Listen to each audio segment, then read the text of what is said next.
Iššūkis 23, 2 bėgam, 1 einam. Šiandien prie manęs jungiasi buvęs mokinys Nedas. Labas. Labas. Mes šiandien numinsime nežinom kiek kilometrų, bet stengsimės kuo daugiau. Ir kas 5 kilometrus aš pabandysiu jo paklausti po vieną įdomų klausimą apie mokyklą. Nieko nelaukiam, minam. Tik pirmas klausimas. Ar pavysi mane? Be problemų. Važiuojam.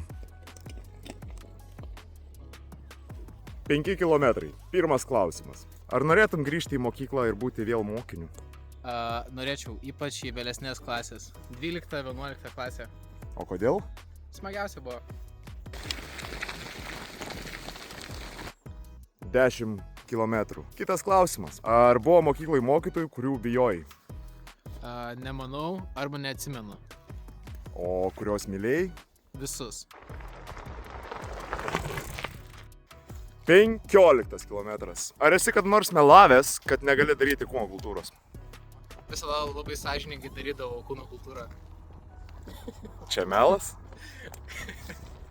Galimai.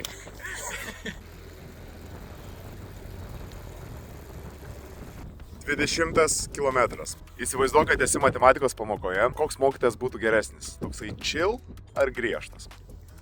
Aš manau, kad griežtas, nes disciplina visą laiką gerai yra. Fantastika. Nedai, kaip manai, įmintum į šitą kalbą? Gerą dieną. Baigėme savo maršrutą, įveikėme 27 kilometrus, o dabar Nedui paskutinis klausimas. Pasakius žodį mokykla, kokia pirma mintis šauna į galvą? Bandelė su sūriu. Ką noriu padaryti, tai padėkoti Nedui, kad čia parodė jaunimui pavyzdį, kad reikia jungtis prie mano iššūkio ir kaip tau tas iššūkis. Puikiai.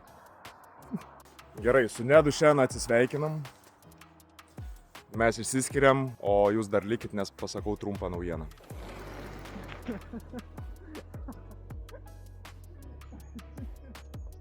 O dabar trumpa naujiena, kurią žadėjau jums trečiadienį. Šį sekmadienį aš darysiu gyvą transliaciją, greičiausiai YouTube kanale. Tai jeigu norite nepraleisti nuorodos, aš ją įkelsiu į savo Instagramo story sekmadienį. O šiandien jau čiau čiau.